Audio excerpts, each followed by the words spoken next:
तो गाइस अभी का जो हमारा वीडियो होने वाला आपके एग्जाम व्यूज पॉइंट से काफ़ी मोस्ट इंपॉर्टेंट होने वाला है। इस बात की मेरी गारंटी है, अगर ये वीडियो कंप्लीट वॉच करते हैं तो आप अपने एग्जाम में 15 से 20 नंबर आराम से अचीवमेंट कर सकते हैं। इस वीडियो के बाहर से एक भी क्वेश्चन नहीं रहेगा।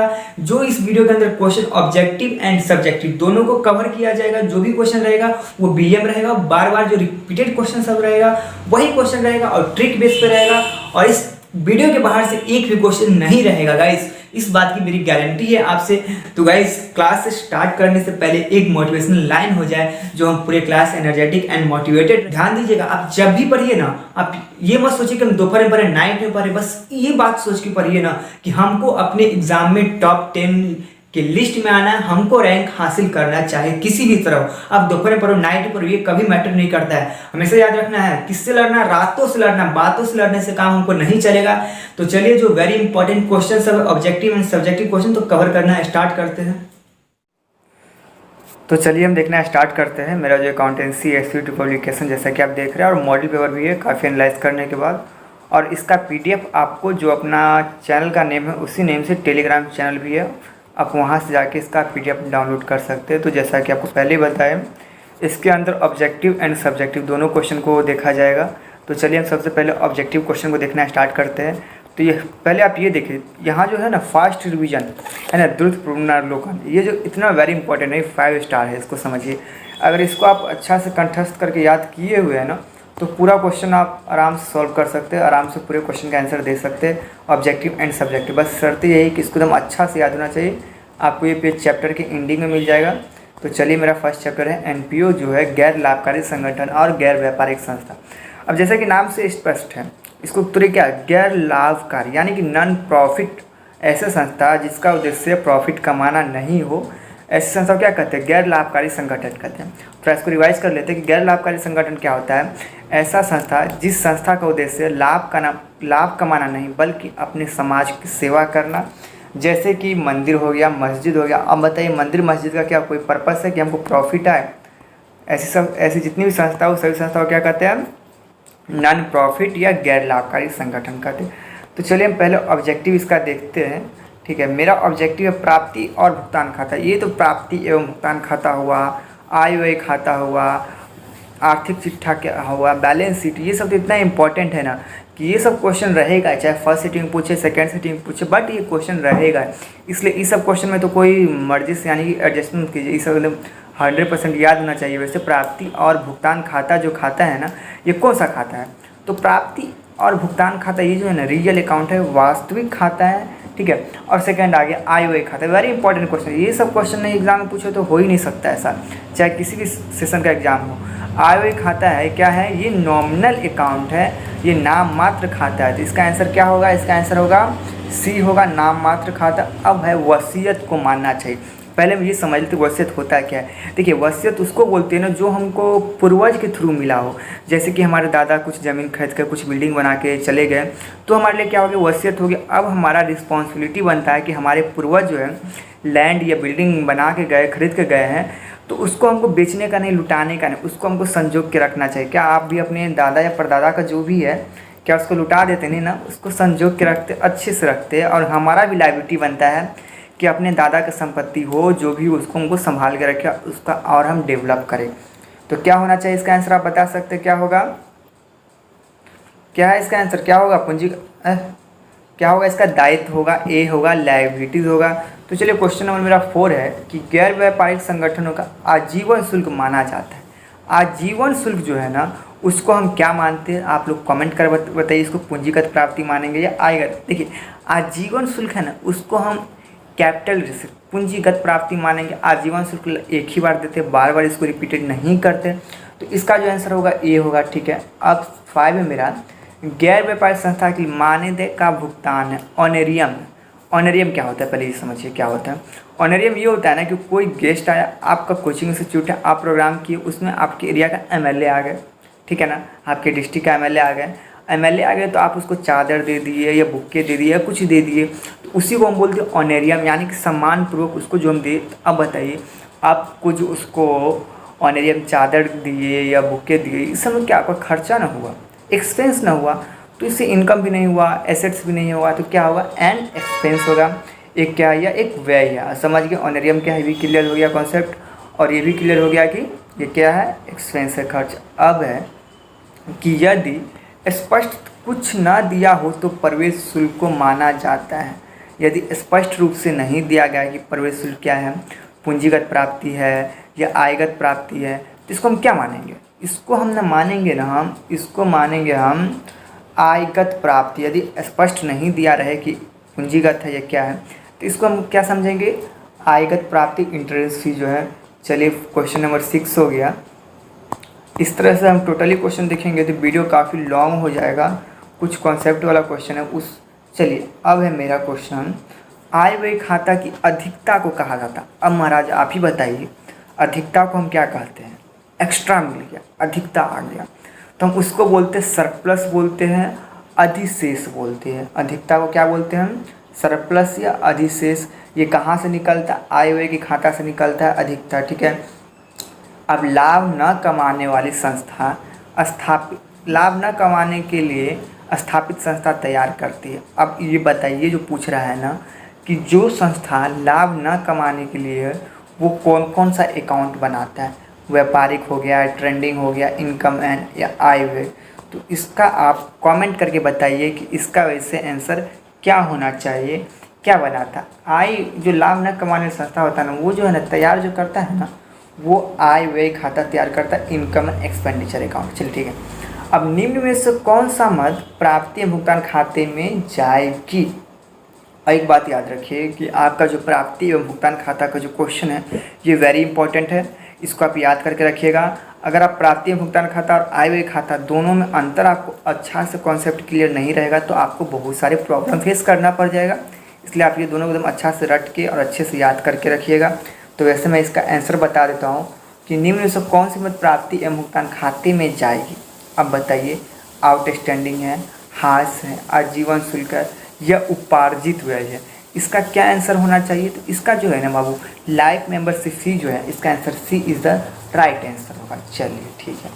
आजीवन सदस्यता शुल्क दिखाया जाता है, जो लाइफ मेंबरशिप फी है ना वो कहाँ दिखाया जाएगा, ये पूछ रहा है। बताइए अब कहाँ दिखाया जाए इसको जो हम दिखाएंगे ना, स्थिति विवरण के दायित्व भाग में दिखाएंगे।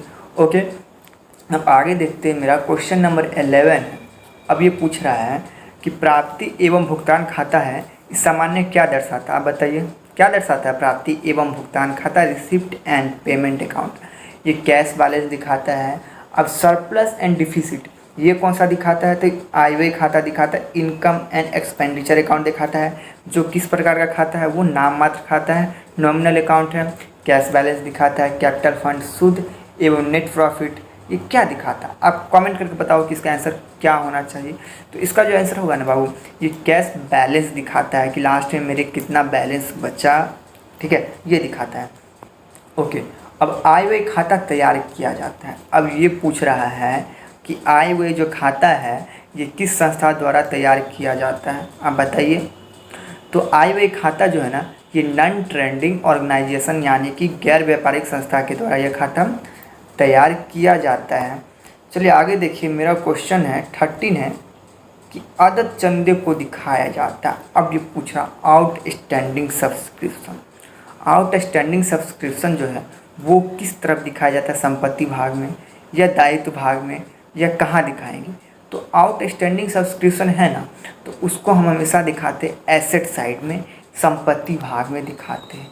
चलिए, निम्न में से कौन सा अलाभकारी संस्था है। ये क्वेश्चन तो बहुत ही ईजी है, इसका आंसर तो आप बताइएगा कि इसका आंसर वैसे क्या होना चाहिए, ठीक है। ये आपके बदले छोड़ दिया जाए कि इसका क्या होना। देखिए आप बताइए, टाटा स्टील, जमशेदजी है, एयर इंडिया प्राइवेट है, जेट एयरवेज। आप ये सब में क्या फोकट में जाकर एंजॉयमेंट कर सकते हैं, बट बिहार अकादमिक परिषद जो है वहाँ पे हम भी जा सकते हैं, आप भी जा सकते हैं, कोई भी जा सकता है। तो इसका राइट आंसर क्या होगा बताइए। अब इतना समझा दिया, आप बताइए इसका आंसर क्या। अब 15 है। इस क्वेश्चन को पहले ही बता दिए थे कि प्राप्ति एवं भुगतान खाता है, ये जो है ना एक स्थिति विवरण है, या रोकड़ विवरण है, या लाभ हानि है, या इनमें से कोई नहीं। तो ये जो है ना एक रोकड़ विवरण है, कैश स्टेटमेंट है। रिसिप्ट एंड पेमेंट अकाउंट जो है ये कैश स्टेटमेंट, कैश बेसिस पे बनाया जाता है। आय व्यय पर अधिक्य कहलाता है। अब देखो बाबू, जितना आप 5 रुपये कमाए, खर्चा कर लिए 10 रुपये, और आपका इस कंडीशन में क्या हानि होगा? आय का व्यय पर अधिक्य कहलाता है, तो इसका आंसर होगा वो सरप्लस होगा, अधिक्य होगा। अब क्वेश्चन नंबर 17 है कि एक क्लब द्वारा क्रिकेट मैच के लिए प्राप्त चंदा माना जाता है। अब बताइए कि एक क्लब है, उसको क्रिकेट मैच के लिए चंदा प्राप्त हुआ, उसको हम क्या बोलेंगे? आयगत प्राप्ति बोलेंगे, या उपार्जित, या संपत्ति, या क्या बताएंगे? इसका आंसर आप कमेंट करके बता सकते हैं, तो बहुत अच्छा रहेगा। तो इसको हम मानेंगे रेवेन्यू रिसिप्ट, यानी कि आयगत प्राप्ति देखेंगे। और मेरा है कि विशिष्ट दान है, स्पेसिफिक डोनेशन, व्हाट इज। अब विशिष्ट दान जो है हमेशा पूंजीगत प्राप्ति होगा, आयगत प्राप्ति होगा, संपत्ति होगा, या नन ऑफ दिस होगा। बताइए कि इसका आंसर क्या होगा? इसका 18 का आंसर मेरे हिसाब से होना चाहिए, मेरे हिसाब से नहीं, ये 100% होना चाहिए। इसका कैपिटल रिसिप्ट यानी कि पूंजीगत प्राप्ति होना चाहिए। ठीक है, आपको स्पेशल दान। अब है मेरा आय तथा व्यय खाता सामान्यतः क्या दिखाता? आपको शुरू में ही बताया है कि आय व्यय खाता है, प्राप्ति भुगतान खाता है, ये सब खाता एकदम अच्छे से याद रखिए। आय व्यय खाता क्या दिखाता है यार? पहले भी क्वेश्चन रिपीट हुआ है, क्या दिखाता है? ये सरप्लस एंड डिफिसिट, ये दोनों दिखाता है। बाबू पढ़िए जी जान लगा के, क्योंकि आप लोग इधर उधर चक्कर में मत रहिए, ऐसा मत कि टाइम पास हो जाए। जहाँ भी एकदम जी जान लगा, हर वक्त सोचिए, हर वक्त दिमाग में सेट करके रखिए कि हमको अच्छा नंबर लाना है, हमको टॉप 10 अपना, हम 20 के एज आते आते हम अपना लाइफ सेटलमेंट कर लेंगे।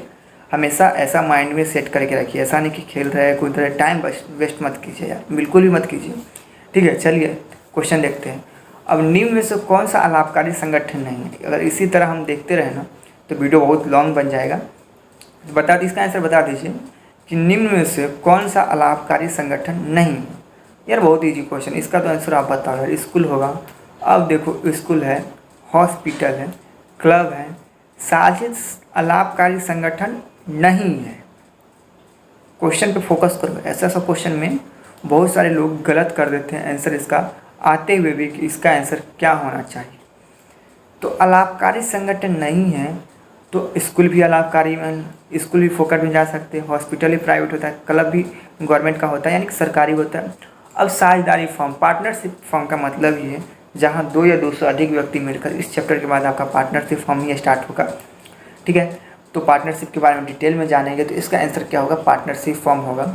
अब है कि आय एवं व्यय खाते में लिखा जाता है, क्या लिखा जाता है? और महाराज इसका ऑब्जेक्टिव कहाँ भगा दिए? तो आय व्यय खाते में सभी नकद प्राप्ति, सभी उधार प्राप्ति। अब बताओ यार, इनकम एंड एक्सपेंडिचर अकाउंट जो है, क्या हम उसमें सभी हम उधार टाइप का लिखते हैं या किस टाइप का लिखते हैं? तो इसका जो आंसर होना चाहिए बॉस, इसका आंसर होना चाहिए ए होना चाहिए। क्या होगा? अरे बॉस ए नहीं होगा यार, सभी नकद प्राप्ति एवं भुगतान नहीं, सभी उधार प्राप्ति है, सभी नकद प्राप्ति, इनमें से कोई नहीं। बॉस इसका आंसर मेरे हिसाब से नॉन ऑफ दिस होना चाहिए, यही होगा इधर।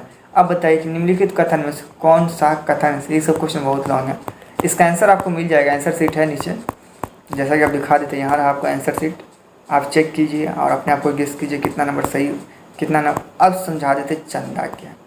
अब थोड़ा यहाँ हम फोकस कर लेते कि व्हाट इज़ दिस सब्सक्रिप्शन, ये वेरी इंपॉर्टेंट है बाबू।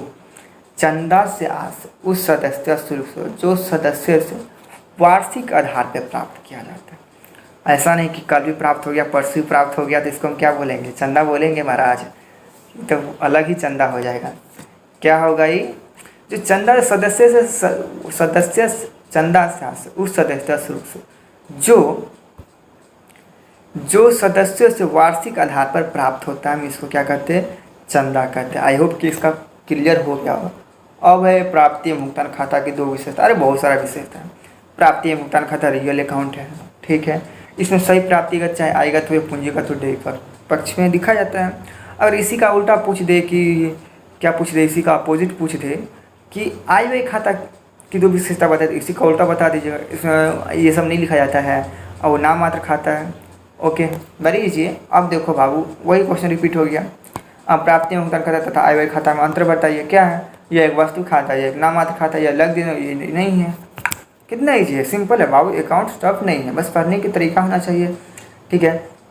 4 है मेरा कि गैर व्यापारिक संस्थाओं की आय के 4 मुख्य स्रोत बताएं। अरे यार ढेर सारा स्रोत है यार गैर व्यापारिक संस्था का, चारों स्रोत लिखा हुआ है। सदस्यों से प्राप्त हो गया चंदा, प्रवेश शुल्क मिल गया, दान से हो गया, और भी ये सब कुछ हो गया।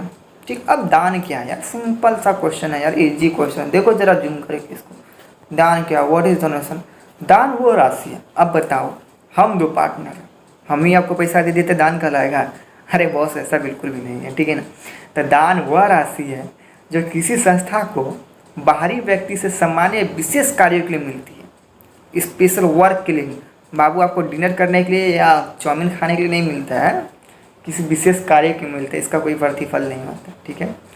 अब है मेरा कि आगम प्राप्ति के 4 उदाहरण दे।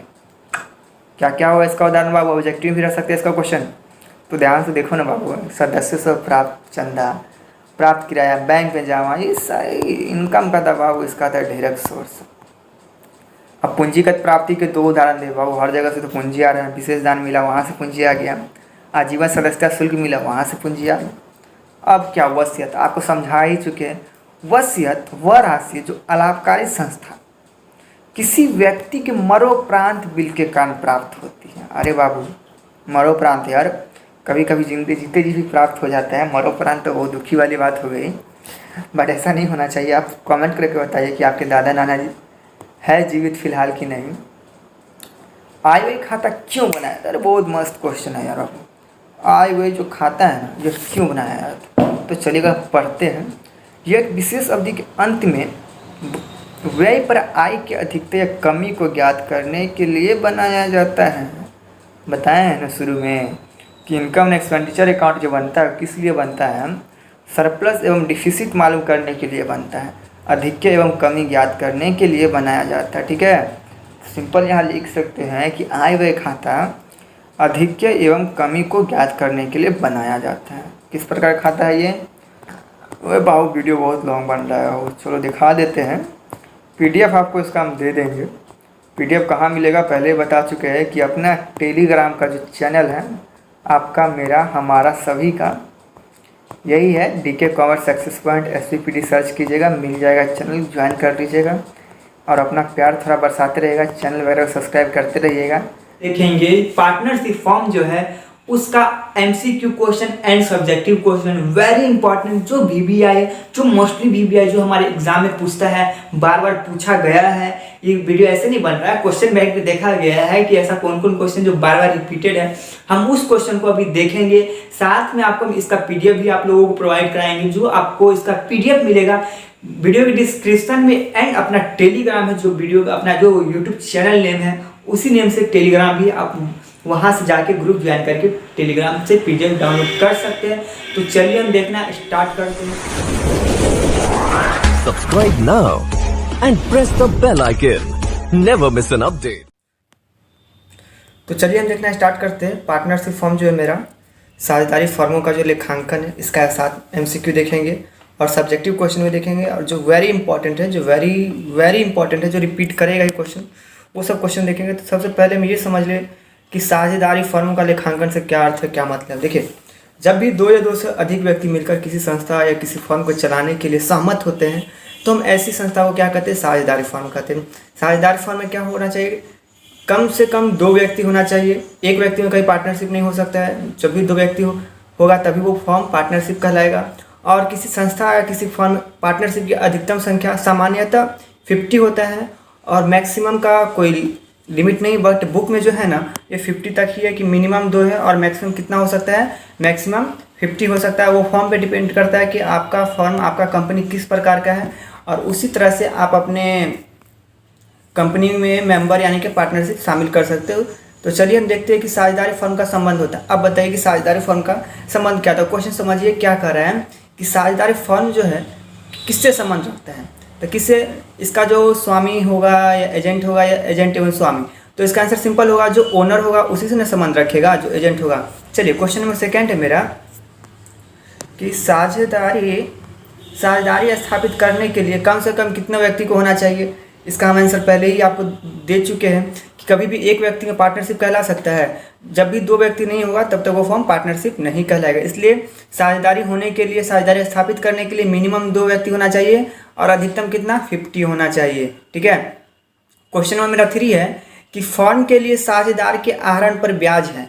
ये पूछ रहा है कि फर्म के लिए साझेदार के आहरण पर क्या है, ब्याज होगा। आपका कंपनी है, आपके कंपनी से आहरण किया और उस पर आपको ब्याज मिल रहा है, तो क्या होगा आपके लिए इनकम ही ना होगा। क्या होगा, 3 का आंसर क्या होगा, बी होगा, इनकम होगा। चलिए, साझेदारी अधिनियम किस वर्ष लागू हुआ, इसका डिफिनेशन में ही आपको हम बता दिए हैं कि भारतीय साझेदारी अधिनियम 1932 के अनुसार, ठीक है ना, तो कब लागू हुआ था, 1932 में। ठीक है, इसका आंसर क्या होगा, 4 का आंसर ये होगा। चलिए 5 देखते हैं कि जब साझेदार को उसकी पूंजी पर ब्याज का अधिकार होता है तो निम्नलिखित में किस पर ब्याज दिया जाएगा, लाभ में से, पूंजी में से, या ए बी दोनों में से, या इनमें से कोई नहीं। तो इसका जो आंसर होगा ना, आउट ऑफ कैपिटल होगा, पूंजी में से। ठीक है। चलिए क्वेश्चन नंबर 6 है मेरा कि साझेदारी संलेख के अभाव में, साझेदारी संलेख के अभाव में साझेदार को क्या दिया जाएगा, वेतन दिया जाएगा, वेतन नहीं दिया जाएगा, वेतन काम करने वाले साझेदार को, या इनमें से कोई नहीं। तो साझेदारी संलेख के अभाव में ना इसमें से कुछ भी नहीं दिया जाएगा,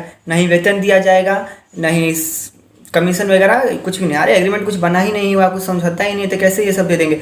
आप अपने कंपनी के ओनर हैं, आप अपने कंपनी के मालिक हैं, क्या अपने आप को आप वेतन दीजिएगा, आप अपने आप को कमीशन लीजिएगा, आप अपना कंपनी से अपने वेतन अपने कमीशन, ऐसा होता है नहीं ना। तो ये सब क्या होगा, नहीं होगा। ठीक है। अगर हाँ लिखित है कि 10 पार्टनर्स है तो 10 पार्टनर्स को मिलना चाहिए कुछ ना कुछ कमीशन वगैरह, तब आप उस हिसाब से कर सकते हैं। बट साधारणतः नॉर्मल अगर रहे ऐसा क्वेश्चन तो इसका होगा इनमें से कोई नहीं, नन ऑफ दिस, कुछ भी नहीं मिलेगा। नॉर्मली लॉजिकल क्वेश्चन है। चलिए, साझेदारों का दायित्व होता है, आप बताइए, साझेदार आप अपने कंपनी का पार्टनर्स है, क्या आपका एक ही लाइबिलिटीज है कि मैंने एक पेन, मेरा पेन का फॉर्म है, हम पार्टनरशिप में चलता है, एक पेन बेच दे मेरा लाइबिलिटी खत्म, ऐसा नहीं ना है। तो इसका जो होता है ना, तेरा का आंसर क्या होगा, असीमित होगा, अनलिमिटेड होता है। एक साझेदार का जो दायित्व होता है ना बाबू, क्या होता है, वो अनलिमिटेड होता है। चलिए क्वेश्चन नंबर 14 है मेरा, साझेदारी अनुबंध बनाना है। देखिए, साझेदारी अनुबंध जो है, पार्टनरशिप डीड एग्रीमेंट जो होता है, वो पूछ रहा है बनाना है, अनिवार्य है, वॉलंटरी है, या अंशतः अनिवार्य, इनमें से कोई। देखिए, अब अभी हम पढ़ ही रहे हैं कि पार्टनरशिप ऐच्छिक यानी कि लिखित भी हो सकता है और मौखिक भी हो सकता है। तो ये है ना, तो मतलब क्या आप पे ऐच्छिक पे आ गया कि आप लिखित रखिए या मौखिक रखिए, तो इसका आंसर क्या होगा, ऐच्छिक होगा, वॉलंटरी होगा। चलिए क्वेश्चन नंबर मेरा 15 है, एक फर्म में साझेदारी की अधिकतम संख्या क्या होती है। पहले ही मैं आपको बता चुका हूँ कि इसका आंसर क्या होगा, एक फर्म है उसमें अधिकतम संख्या क्या हो सकती है। तो मैक्सिमम साधारणतः फर्म में 50 होता है, और बड़ा कंपनी है तो उसका कोई लिमिटेशन नहीं है। अब बताइए, इतना बड़ा जो टाटा कंपनी है, इतना बड़ा बिरला है, इसका कोई 85 ओनर होगा, 50 ओनर होगा, इसका ओनर बहुत सारा होगा, बहुत सारे लोग पार्टनरशिप होगा इसमें। साझेदारी का चालू खाता दिखाता है। अब बताइए, साझेदार का जो चालू खाता है, पार्टनर्स करंट अकाउंट होता है, क्या हमेशा वो डेबिट बैलेंस दिखाएगा, हमेशा वो क्रेडिट बैलेंस दिखाएगा, या आइदर ऑफ टू दिखाएगा। तो इसका जो आंसर होगा ना, आइदर ऑफ टू होगा।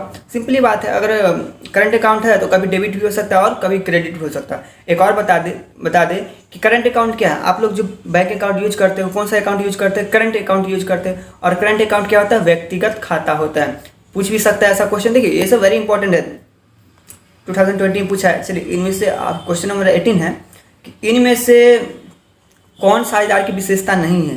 जो पार्टनरशिप का जो विशेषता है ना, ये पूछ रहा है कि इनमें से कौन पार्टनरशिप की विशेषता नहीं है। तो इसका आंसर क्या होगा, समझौता, लाभ विभाजन, सीमित दायित्व, या तो इसका जो विशेषता, इनमें से विशेषता नहीं है, तो ये जो है ना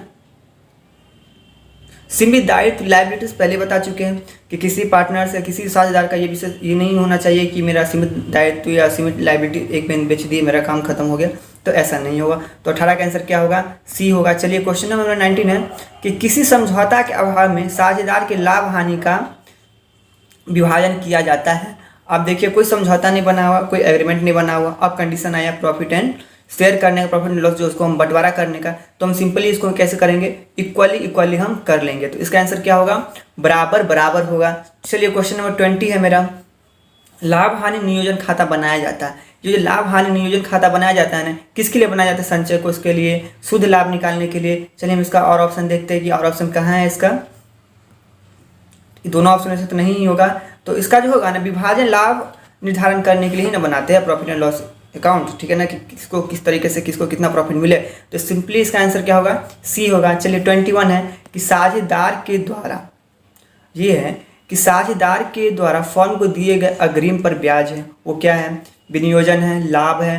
तो इसका आंसर क्या होगा, प्रभार होगा, ए होगा, ए चार्ज होगा। 21 का आंसर क्या होगा, सी होगा गाइस। तो चलिए हम देखते हैं नेक्स्ट क्वेश्चन 22 कि साझेदारी संलेख को डैश भी कहा जा सकता है। वेरी इंपॉर्टेंट क्वेश्चन है, देख लीजिए कब किया हुआ, 2019 में क्वेश्चन किया हुआ है।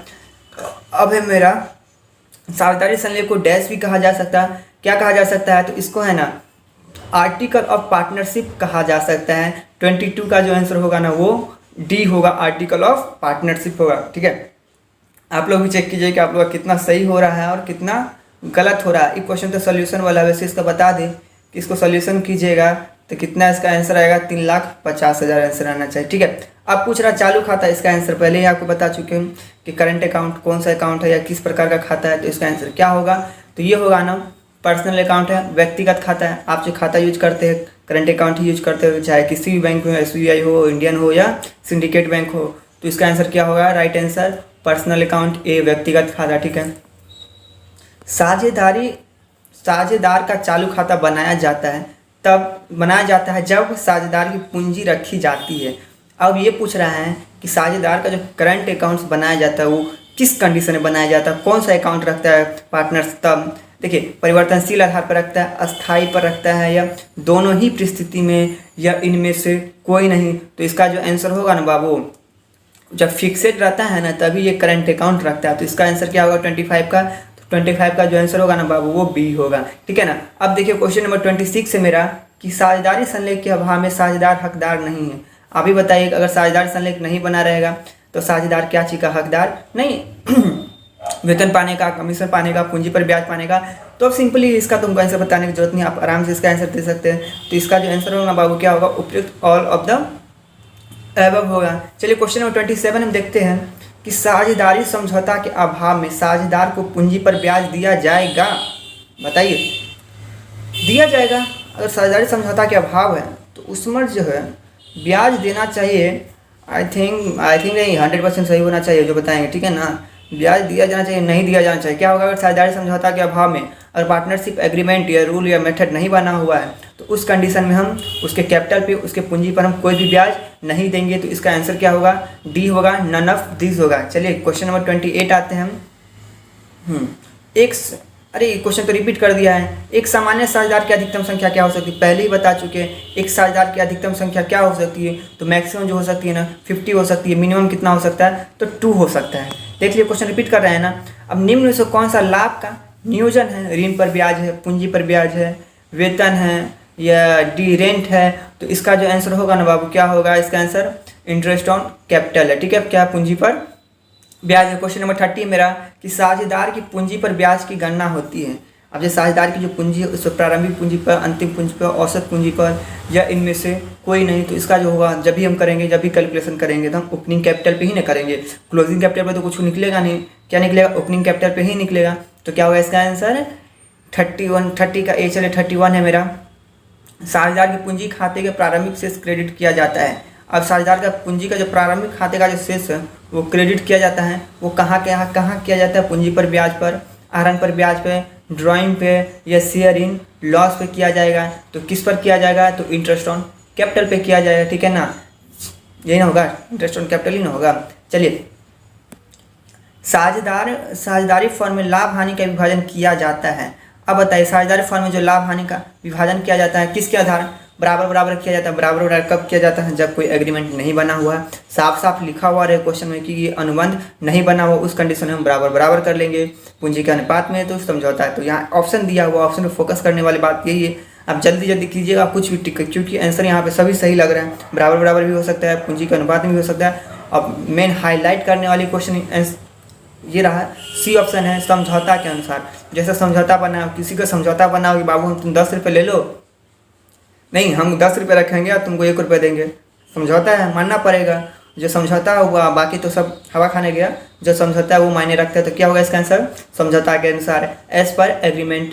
क्वेश्चन नंबर 33 है मेरा, साझेदारी संलेख की अनुपस्थिति में साझेदार को उनको फर्म को दी गई अग्रिम राशि पर ब्याज दिया जाएगा। अब कोई पार्टनर से फॉर्म को दिया, कितना दिया जाएगा, वेरी इंपॉर्टेंट क्वेश्चन है। तो इसका जो आंसर होगा ना 33 का होगा, 6% होना चाहिए। कितना मिलना चाहिए, 6% होना चाहिए। ठीक है, ये क्वेश्चन सॉल्यूशन वाला क्वेश्चन है। वैसे हम इसका आंसर बता दें, सॉल्व कीजिएगा तो इसका आंसर आएगा आपको 5000 प्लस तथा 9200। ठीक है, क्वेश्चन नंबर अब हम देखेंगे। और क्वेश्चन भी कहाँ गया महाराज, हाँ 37 32 तक देख चुके हैं। अब यहाँ से देखें, ठीक है ना। साझेदार की पूंजी पर देय ब्याज लिखा जाएगा। साझेदार की जो पूंजी होगा उस पर जो ब्याज देय होगा वो कहाँ लिखा जाएगा बताइए। वो लिखा जाएगा ना बाबू रियलाइजेशन अकाउंट में, वसूली खाता में। ठीक है ना।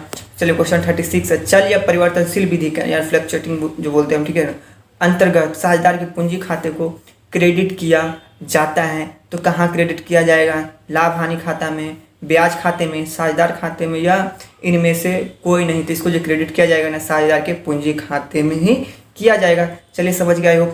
चलिए यदि समान मासिक राशि प्रत्येक शुरू यदि समान मासिक राशि प्रत्येक माह के शुरू में आहरण के रूप में निकाली जाती है तो कौन से समय को ध्यान में रखा जाएगा, 7 6 मंथ, 7 मंथ, 6 मंथ, 6.5 या 5 मंथ।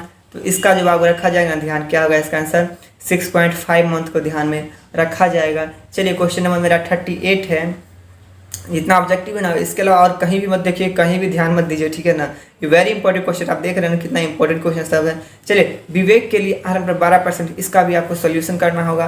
तो मैं बता देता हूँ इसको सोल्यूशन। वीडियो सोल्यूशन हो गया तो वीडियो काफ़ी लॉन्ग हो जाएगा और आप लोग बोरियत हो जाइएगा और वीडियो को छोड़ के अभी भाग जाइएगा और वीडियो का रेटिंग गिरा दीजिएगा। तो क्या होगा इसका आंसर 1440 होगा, यानी कि ठीक है। जब वर्ष भर निश्चित राशियों का आहरण प्रत्येक महीने के अंतिम तिथि को जाए, ध्यान दीजिए, जब वर्ष भर निश्चित राशियों के आहरण प्रत्येक महीने की अंतिम तिथि को किया गया हो तो आहरण की कुल राशि पर ब्याज लगाया जाता है। क्या होगा इसका आंसर बताइए, क्या होना चाहिए इसका आंसर। पहले ऑप्शन तो देखिए, 5.5 महीना होगा, क्या होगा 5/1/2 मंथ होगा। ठीक है, मंथ्स होगा। ए प्रति माह, इसको भी सॉल्यूशन कीजिएगा और हम इसका आंसर बता देते हैं कि आपको इसका आंसर जो होगा ना वो 275 निकलेगा। ठीक है। साझेदारी सलने की अनुपस्थिति में साझेदार पाने का अधिकार है। अरे यार क्वेश्चन रिपीटेड है।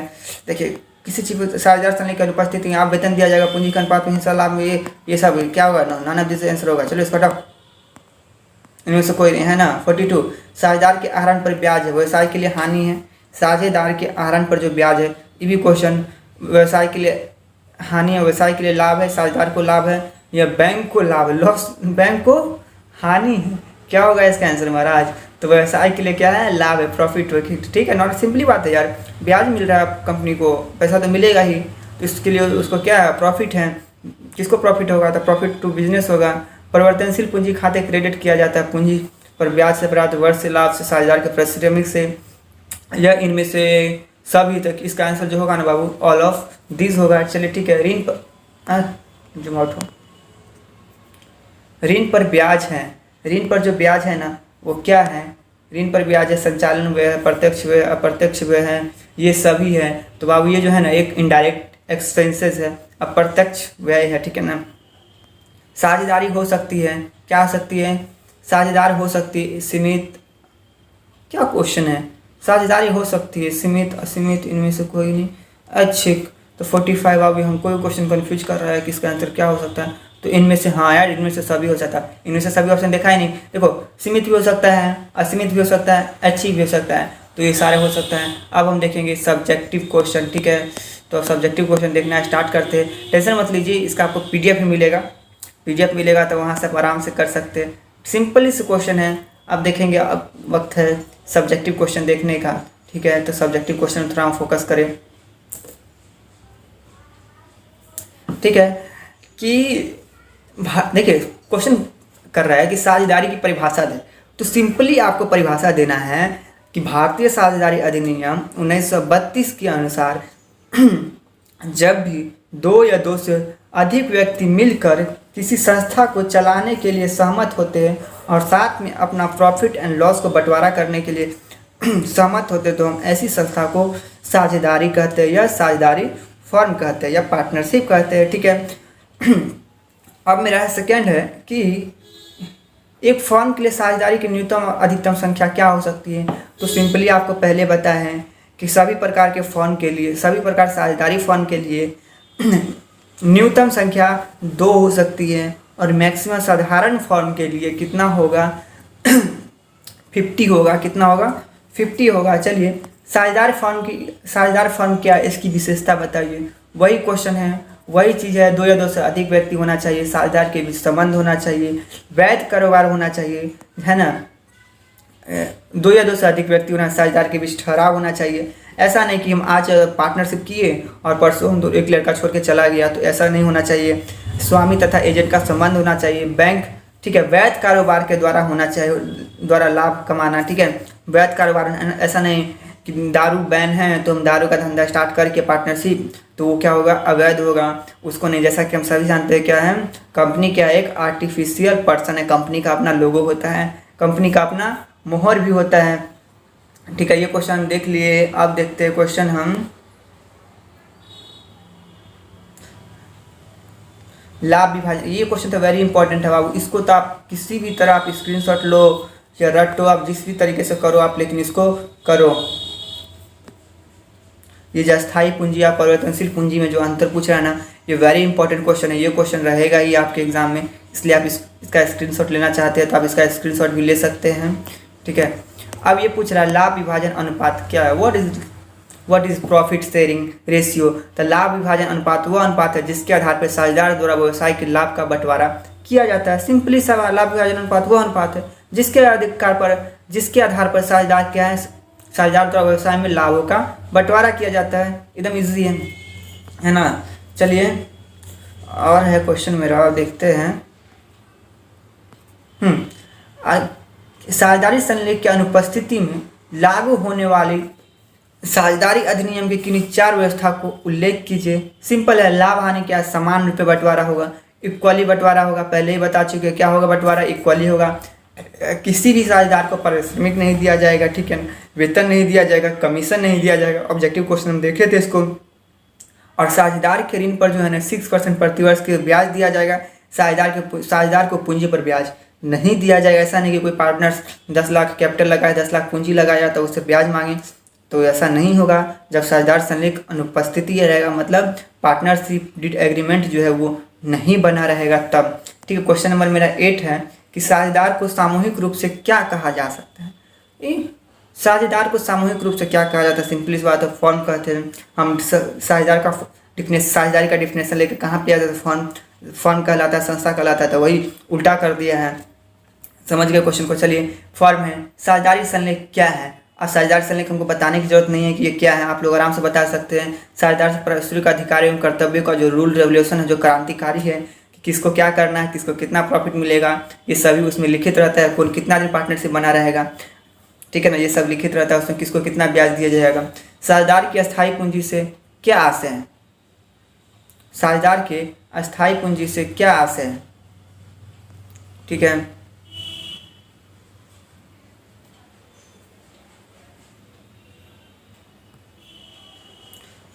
हाँ, जब साझेदार की अस्थायी पूंजी से क्या आशय है? साझेदार की पूंजी तब स्थिर रहती है, स्थिर कही जाती है, जब तक वह अब तक अपरिवर्तित रहती है, जब तक साझेदार अतिरिक्त पूंजी लगाने अथवा विद्वान पूंजी का एक भाग निकाल का ठहराव न करे, ठीक है। चलिए, जब पूंजी स्थिर हो तो कौन से खाते खुल जाते हैं? सिंपली है, जब पूंजी स्थिर हो, जब फिक्सड हो, तो पूंजी खाते और चालू खाते खुल जाते हैं, ठीक है, जिसको हम बोलते हैं पूंजी कैपिटल अकाउंट और करेंट अकाउंट खुल जाते हैं, ठीक है। यदि प्रत्येक माह को एक निश्चित राशि आहरण किया जाए तो आप चलिए, और ये सब क्वेश्चन को आपको PDF मिल जाएगा, वीडियो बहुत ही एक्सेस लॉन्ग हो जाएगा, ठीक है। तो ये सारे क्वेश्चन आप देख लीजिएगा। आप लोग अपना टेलीग्राम चैनल है, जो अपना चैनल का नेम है उसी नेम से सेम जाके आप टेलीग्राम पे सर्च कीजिएगा, और साथ यहाँ वीडियो डिस्क्रिप्शन में भी मिल जाएगा, लेकिन डिस्क्रिप्शन सही से डाउनलोड नहीं हो पाता, मैं दे दूंगा, अगर हो जाएगा डाउनलोड तो बहुत।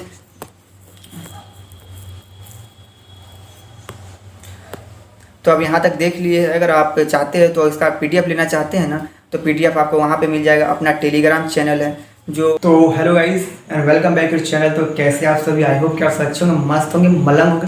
तो गाइस, आज हमारा क्रैश कोर्स का 3rd क्लास है, तीसरा दिन मेरा होने जा रहा है। तो आज हम देखेंगे अकाउंटेंसी का चैप्टर, जो मेरा पार्टनरशिप फॉर्म का गुडविल है, उस गुडविल को देखेंगे। इससे पहले वीडियो नहीं देखे तो एनपीओ का कंप्लीटेड है, एनपीओ हो चुका है, partnership form, MCQ and subjective question दोनों हो चुका है, तो आप वो जाके देख लीजिए, वेरी इंपॉर्टेंट होगा आप लोगों के लिए। तो जैसा कि मेरे पास बुक है, इसी बुक से क्रैश कोर्स चल रहा है जो वेरी इंपॉर्टेंट है, 100% नंबर 1 एंड 100% श्योर सक्सेस है, ठीक है ना। और इस बात की गारंटी मैं भी लेता हूँ, डीके कॉमर्स सक्सेस पॉइंट भी लेता है कि वाकई में ये 100% श्योर एंड सक्सेस है। वक्त क्या है, अब आपके पास वक्त बहुत ही कम है, अब वक्त है स्मार्ट वर्क करने का, not hard work included smart work. तो वक्त है स्मार्ट वर्क करने का, तो चलिए स्मार्ट वर्क साथ में बने रहिए।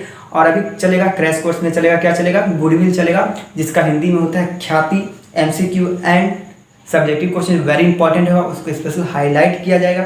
साथ में इसका पीडीएफ आपको कहाँ मिलेगा, तो अपना जो टेलीग्राम चैनल है डीके कॉमर्स सक्सेस पॉइंट, तो वहाँ से जाके आप इसका पीडीएफ डाउनलोड कर सकते हैं। तो चलिए वीडियो बिना स्किप किए लास्ट तक बने रहिए। तो चलिए हम देखना स्टार्ट करते हैं।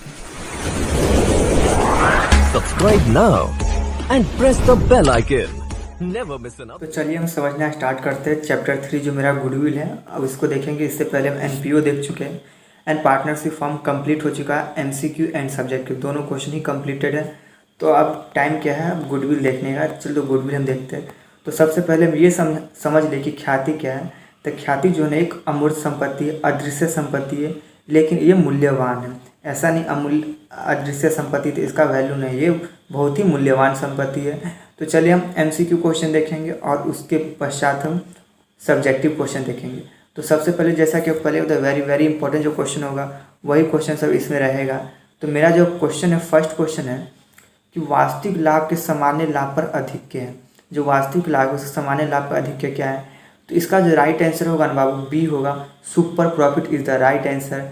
ख्याति के मूल्यांकन की प्रचलित विधि है। ये जो पूछ रहे ख्याति के मूल्यांकन की प्रचलित विधि है, देखो ख्याति के जो मूल्यांकन का प्रचलित विधि है ना, वो 3 विधि है, ठीक है ना। औसत लाभ विधि है, अधिलाभ विधि है, पूंजीकरण विधि है।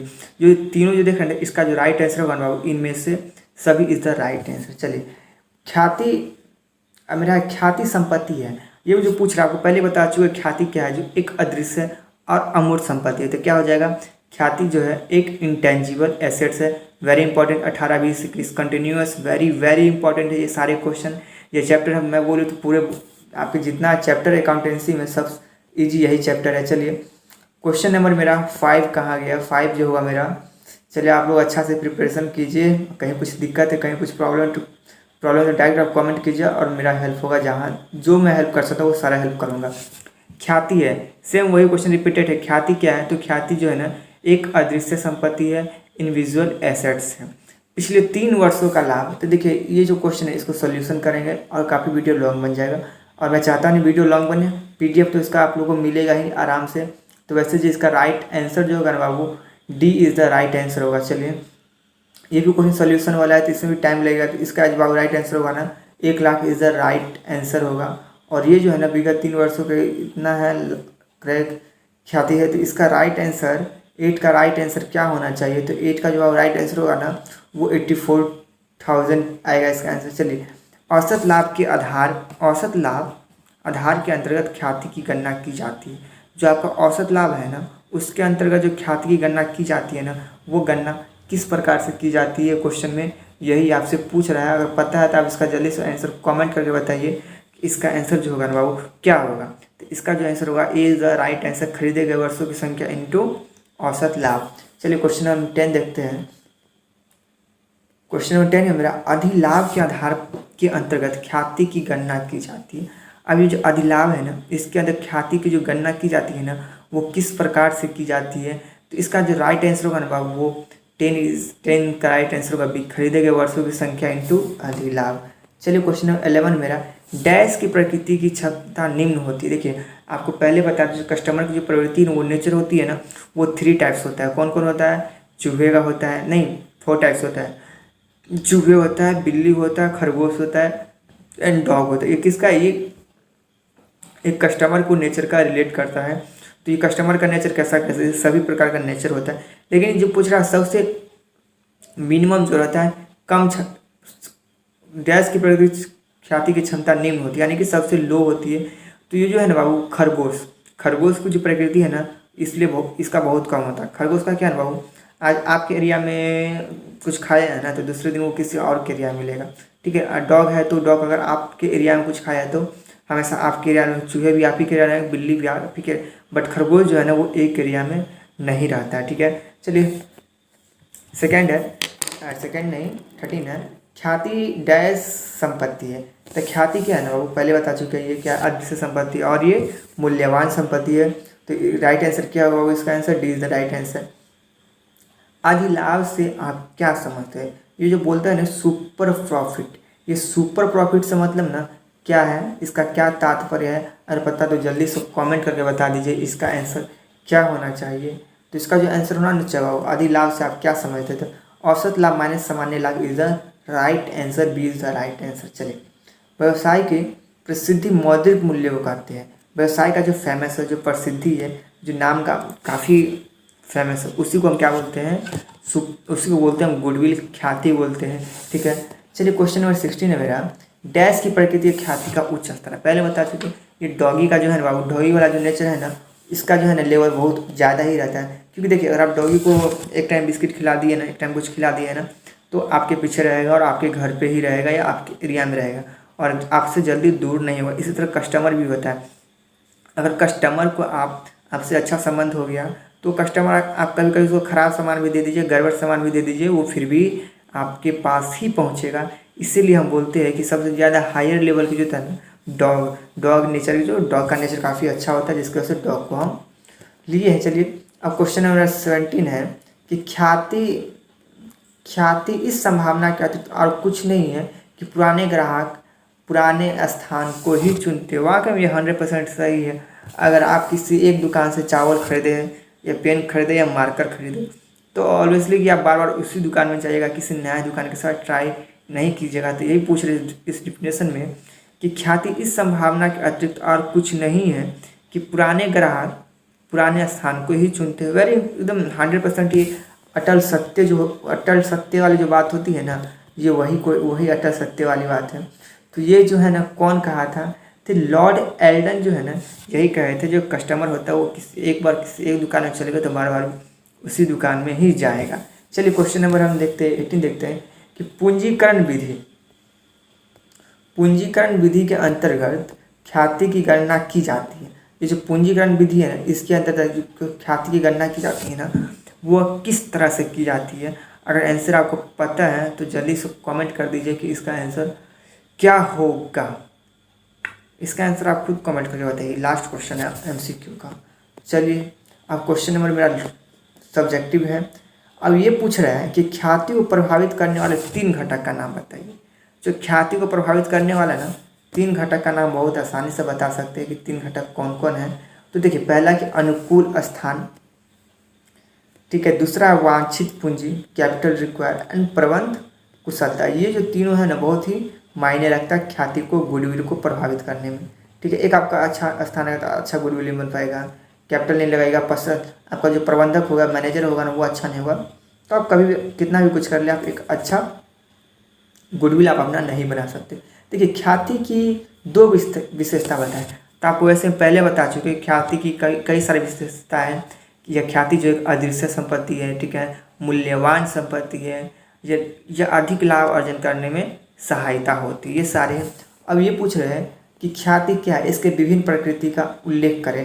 ख्याति क्या है? ख्याति तो हम पहले बता चुके हैं कि ख्याति किसी फर्म की प्रसिद्धि का वह मूल्य है जो इसे निवेश पर सामान्य लाभ की अपेक्षा में अधिक लाभ। नॉर्मली सिंपली सी बात है कि ख्याति क्या होता है ना बाबू, अगर मेरा पेन ही है, सपोज कि मेरा पेन का शॉप है, मैं पेन सेल करता हूँ, तो अभी हमको एक पेन बेचे उतना प्रॉफिट नहीं होगा। अगर मेरा गुडविल अच्छा बन जाएगा ना तो एक दिन में लगभग मेरा 500 पेन बिक जाएगा आराम से, तो मेरा क्या होगा, प्रॉफिट बढ़ेगा। एक पेन पे कम प्रॉफिट आ रहा था, उस टाइम गुडविल नहीं था। जब गुडविल बन गया तो पर डे मेरा 500 का पेन का सेलिंग। तो मतलब क्या है, गुडविल बनने से क्या होता है ना कि जो कस्टमर है, जो दुकानदार है ना, उसका काफ़ी ज़्यादा सेल काफ़ी ज़्यादा बढ़ जाता है। तब यहाँ पूछ रहा है ना कि इसका जो है ना ख्याति की प्रसिद्धि का, ठीक है, और भी कोई, और इसकी प्रकृति का उल्लेख करें। प्रकृति पहले बता चुके हैं कि ख्याति की 4 प्रकृति है, कौन कौन है। तो ख्याति की प्रकृति जो है ना, कुत्ते की प्रकृति है, बिल्ली की प्रकृति है, चूहे की प्रकृति है और खरगोश की प्रकृति है, ठीक है ना, मजाक मत लीजिएगा। वाकई में एक जो कस्टमर जो होता है ना बाबू, हम लोग भी है, हम लोग भी कस्टमर ही हुए। अगर किसी के यहाँ शॉप में जाते हैं तो हम लोग इसी टाइप का होते हैं। कुत्ते नेचर, डॉग नेचर के होते हैं, ठीक है, और फिर रैबिट नेचर के होते हैं, कैट नेचर के होते हैं, ये सभी नेचर। सबसे ज़्यादा वफादारी वाला नेचर होता है डॉग।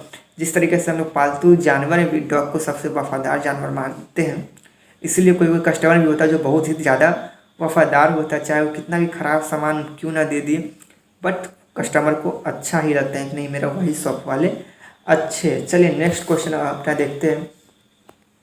औसत लाभ विधि के अंतर्गत ख्याति की गणना का सूत्र लिखिए। बहुत ईजी है। ख्याति की गणना के सूत्र औसत लाभ इंटू क्रय की गई वर्षों की संख्या। औसत लाभ तथा अधिक लाभ में अंतर बताइए, ठीक है। ये सारे क्वेश्चन आप देख लीजिएगा। वीडियो में नहीं चाहता हूँ कि ज़्यादा लॉन्ग बने। पीडीएफ आप लोग टेलीग्राम से जाकर ज्वाइन कर लीजिए। तो hello everyone and welcome back your channel. तो कैसे आप सभी, आई होप कि आप सभी अच्छे होंगे, मस्त होंगे, मलम होंगे और आप सभी अपने एग्जाम का तैयारी बहुत ही अच्छे से कर रहे होंगे।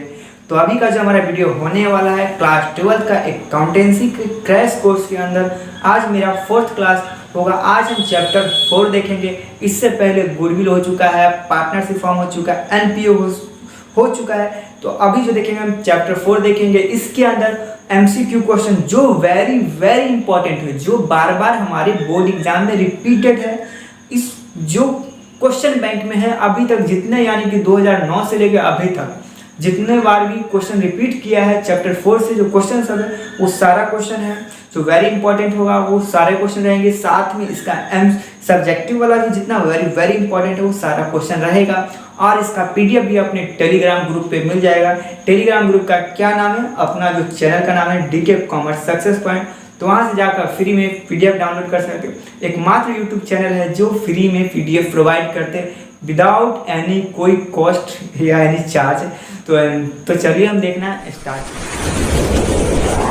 Subscribe now and press the bell icon. Never miss an update. चलिए हम देखना स्टार्ट करते। उससे पहले एक मोटिवेशनल लाइन हो जाए। तो जैसा कि बाबू लिखा हुआ है, लाखों किलोमीटर की यात्रा एक कदम से ही शुरू होती है। क्या इस बात पे आप किसी को शक है कि ये गलत लिखा हुआ है? नहीं, 100% सच है बाबू। तो आप लोग जहाँ पर भी है वहीं से आप लोग मेहनत करना शुरू कर दीजिए। तो smart work and hard work आप लोग को हमेशा से कहते आ रहे हैं कि आप लोग smart work and hard work कीजिए।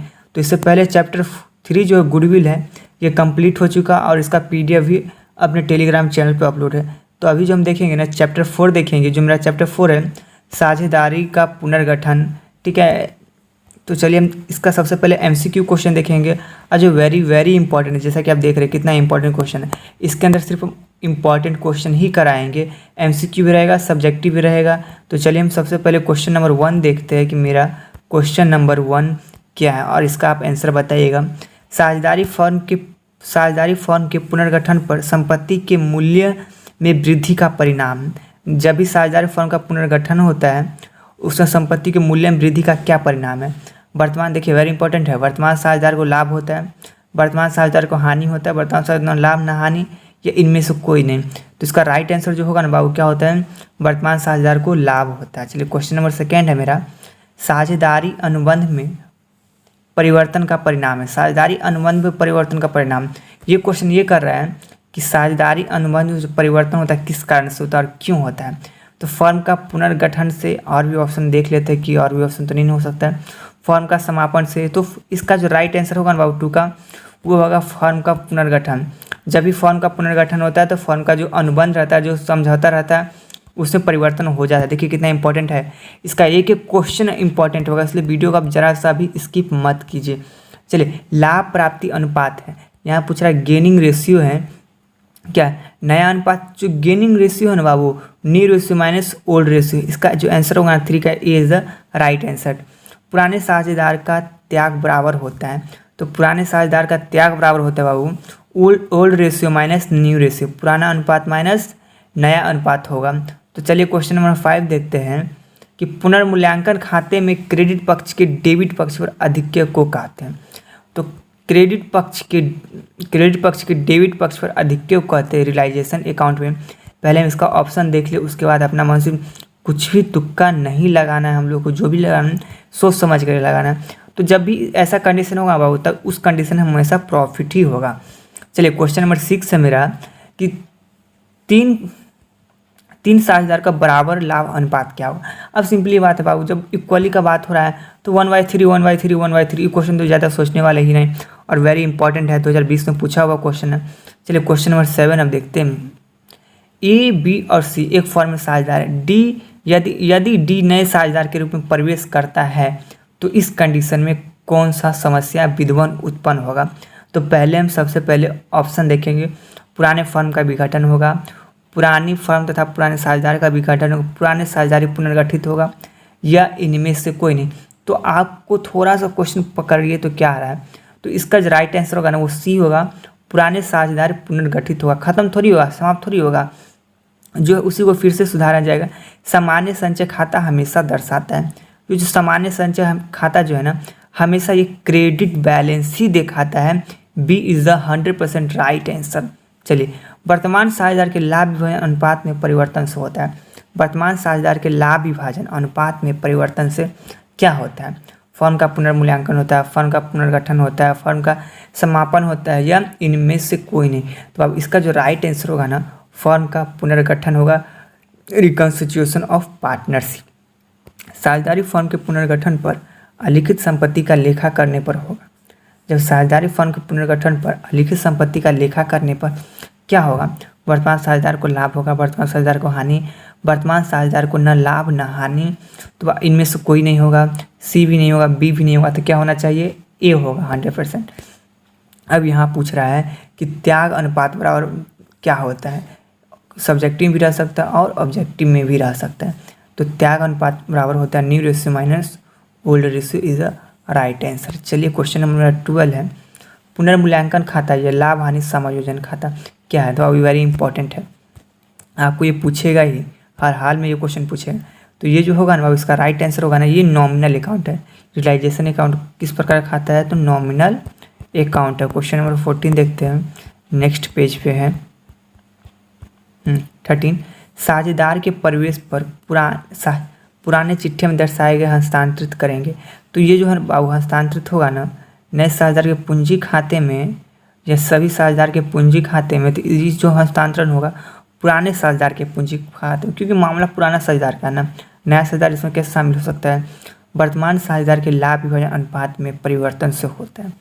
वर्तमान साझेदार के जो लाभ विभाजन अनुपात में उसमें परिवर्तन से क्या होगा, फर्म का पुनर्मूल्यांकन होगा, फर्म का पुनर्गठन होगा या फर्म का समापन होगा। तो बाबू B is the right answer, firm का पुनर्गठन होगा। पुनर्मूल्यांकन खाते का शेष पुराने साझेदार के पूंजी खाते में हस्तांतरित किया जाता है। तो ये किया जाता है ना पुराने लाभ हानि अनुपात में ही किया जाता है। अब ये है कि ए बी सी डी लाभ हानि को बराबर में बराबर बांटते हैं और उन्होंने अपने लाभ विभाजन अनुपात को 2:1:1 परिवर्तित कर। सी का कितना त्याग होगा बाबू, तो सी का जो त्याग होगा ना ये 1/6 होना चाहिए, ये 1/12 होना चाहिए। तो सी का जो त्याग होना बाबू 1/12 होगा। एक्स और वाई 2:3 के अनुपात में लाभ बांटते हैं। भविष्य उन्होंने समान अनुपात में लाभ बांटना तय किया, कौन सा किस अनुपात में त्याग करेगा। तो बाबू ये है ना मेरे हिसाब से नहीं, जो एग्जैक्ट राइट आंसर होगा ना वही ना बताएंगे।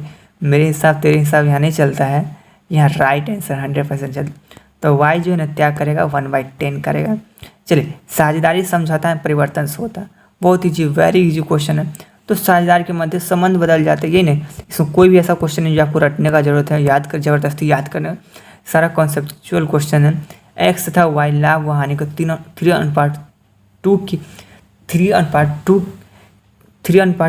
के अनुपात में बांटते हैं। 1/2020 को लाभ हानि अनुपात में समान बांटने से सहमत रहते क्या होगा। तो इसका जो होगा ना बाबू बोथ, ये सेक्रीफाई एक्स भी करेगा वाई भी करेगा। चलिए, एक्स तथा एक फर्म साझेदार जो लाभ हानि को 4:3:1 अनुपात में बांटते, उन्होंने भविष्य में इतना अनुपात में बांटने का निर्णय लिया है। तो इसका जो आंसर होगा बाबू बी होगा 1/24 3/24। तो आई होप कि आपको MCQ कंप्लीट हो गया और अच्छे से। अब हम देखेंगे सब्जेक्टिव क्वेश्चन। तो यहाँ पूछ रहा है कि त्याग अनुपात बराबर क्या है। तो आप सबसे पहले जो अभी त्याग अनुपात का फॉर्मूला देखें वो लिख दीजिए। यहाँ देख लीजिए क्या लिखा है, वह अनुपात जिसमें एक या एक से अधिक वर्तमान साझेदार अपने पुराने हिस्से का कुछ भाग का त्याग करके अन्य अथवा अधिक साझेदार पक्ष में करते त्याग अनुपात कहलाता है। त्याग अनुपात और लाभ प्राप्ति अनुपात में कोई दो अंतर होता है। ये वेरी इंपॉर्टेंट है, इसका स्क्रीनशॉट ले लीजिए या PDF। देखिए कैसे कंटिन्यू रिपीट करते रहा है क्वेश्चन। आप ज़्यादा क्वेश्चन करेंगे तो वीडियो काफ़ी लॉन्ग हो जाएगा, इसलिए ज़्यादा नहीं चाहते हैं। ठीक है, इसका PDF आप लोग डाउनलोड कर लीजिए और अच्छे से याद कर लीजिए क्वेश्चन। आई होप कि आपको अच्छे समझ में आ गया होगा। कहीं कुछ दिक्कत नहीं है, कहीं कुछ दिक्कत प्रॉब्लम तो आप कमेंट कर सकते हैं। तो hello everyone and welcome back your channel. तो कैसे आप सभी? आई होप कि आप सभी अच्छे होंगे, मस्त होंगे, मलंग होंगे और आप सभी अपने एग्जाम का तैयारी बहुत ही अच्छे से कर रहे होंगे। तो अभी का जो हमारा वीडियो होने वाला है क्लास 12 का अकाउंटेंसी के क्रैश कोर्स के अंदर, आज मेरा 4th क्लास होगा। आज हम चैप्टर 4 देखेंगे। इससे पहले गुडविल हो चुका है, पार्टनरशिप फॉर्म हो चुका है, NPO हो चुका है। तो अभी जो देखेंगे हम चैप्टर 4 देखेंगे। इसके अंदर MCQ क्वेश्चन जो वेरी वेरी इंपॉर्टेंट है, जो बार बार हमारे बोर्ड एग्जाम में रिपीटेड है। इस जो क्वेश्चन बैंक में है अभी तक जितने, यानी कि 2009 से लेकर अभी तक जितने बार भी क्वेश्चन रिपीट किया है चैप्टर 4 से, जो क्वेश्चन सब है वो सारा क्वेश्चन है जो वेरी इंपॉर्टेंट होगा, वो सारे क्वेश्चन रहेंगे। साथ में इसका सब्जेक्टिव वाला भी जितना वेरी वेरी इंपॉर्टेंट है वो सारा क्वेश्चन रहेगा। और इसका PDF भी अपने टेलीग्राम ग्रुप पे मिल जाएगा। टेलीग्राम ग्रुप का क्या नाम है? अपना जो चैनल का नाम है DK कॉमर्स सक्सेस पॉइंट। तो वहाँ से जाकर फ्री में PDF डाउनलोड कर सकते हो। एकमात्र यूट्यूब चैनल है जो फ्री में PDF प्रोवाइड करते हैं विदाउट एनी कोई कॉस्ट या एनी चार्ज। तो चलिए हम देखना start. Subscribe now and press the bell icon. Never miss an update. चलिए हम देखना स्टार्ट करते। उससे पहले एक मोटिवेशनल लाइन हो जाए। तो जैसा कि बाबू लिखा हुआ है, लाखों किलोमीटर की यात्रा एक कदम से ही शुरू होती है। क्या इस बात पे आप किसी को शक है कि ये गलत लिखा हुआ है? नहीं, 100% सच है बाबू। तो आप लोग जहाँ पर भी है वहीं से आप लोग मेहनत करना शुरू कर दीजिए। तो smart work and hard work आप लोग को हमेशा से कहते आ रहे हैं कि आप लोग smart work and hard work कीजिए। तो इससे पहले चैप्टर 3 जो गुडविल है ये कंप्लीट हो चुका और इसका PDF भी अपने टेलीग्राम चैनल पे अपलोड है। तो अभी जो हम देखेंगे ना चैप्टर 4 देखेंगे, जो मेरा चैप्टर 4 है साझेदारी का पुनर्गठन। ठीक है, तो चलिए हम इसका सबसे पहले MCQ क्वेश्चन देखेंगे और जो वेरी वेरी इंपॉर्टेंट है। जैसा कि आप देख रहे हैं कितना इंपॉर्टेंट क्वेश्चन है। इसके अंदर सिर्फ इंपॉर्टेंट क्वेश्चन ही कराएंगे, MCQ भी रहेगा, सब्जेक्टिव भी रहेगा। तो चलिए हम सबसे पहले क्वेश्चन नंबर 1 देखते हैं कि मेरा क्वेश्चन नंबर 1 क्या है और इसका आप आंसर बताइएगा। साझेदारी फर्म के पुनर्गठन पर संपत्ति के मूल्य में वृद्धि का परिणाम। जब भी साझेदारी फर्म का पुनर्गठन होता है उसमें संपत्ति के मूल्य में वृद्धि का क्या परिणाम है? वर्तमान, देखिए वेरी इंपॉर्टेंट है। वर्तमान साझेदार को लाभ होता है, वर्तमान साझेदार को हानि होता है, वर्तमान साझेदार लाभ ना हानि, या इनमें से कोई नहीं। तो इसका राइट आंसर जो होगा ना बाबू क्या होता है? वर्तमान साझेदार को लाभ होता है। चलिए क्वेश्चन नंबर 2 है मेरा, साझेदारी अनुबंध में परिवर्तन का परिणाम है। साझेदारी अनुबंध में परिवर्तन का परिणाम, ये क्वेश्चन ये कर रहा है कि साझेदारी अनुबंध में जो परिवर्तन होता है किस कारण से होता है और क्यों होता है। तो फर्म का पुनर्गठन से, और भी ऑप्शन देख लेते हैं कि और भी ऑप्शन तो नहीं हो सकता है। फर्म का समापन से, तो इसका जो राइट आंसर होगा ना बाबू 2 का, वो होगा फर्म का पुनर्गठन। जब भी फर्म का पुनर्गठन होता है तो फर्म का जो अनुबंध रहता है, जो समझौता रहता है, उसमें परिवर्तन हो जाता है। देखिए कितना इंपॉर्टेंट है। इसका एक एक क्वेश्चन इंपॉर्टेंट होगा, इसलिए वीडियो को आप जरा सा भी स्किप मत कीजिए। चलिए, लाभ प्राप्ति अनुपात है, यहाँ पूछ रहा है गेनिंग रेशियो है क्या? नया अनुपात जो गेनिंग रेशियो है ना बाबू, new ratio minus old ratio. इसका जो आंसर होगा 3 का A is the right answer. पुराने साझेदार का त्याग बराबर होता है, तो पुराने साझेदार का त्याग बराबर होता है बाबू old ratio minus new ratio, पुराना अनुपात माइनस नया अनुपात होगा। तो चलिए क्वेश्चन नंबर 5 देखते हैं कि पुनर्मूल्यांकन खाते में क्रेडिट पक्ष के डेबिट पक्ष पर आधिक्य को कहते हैं।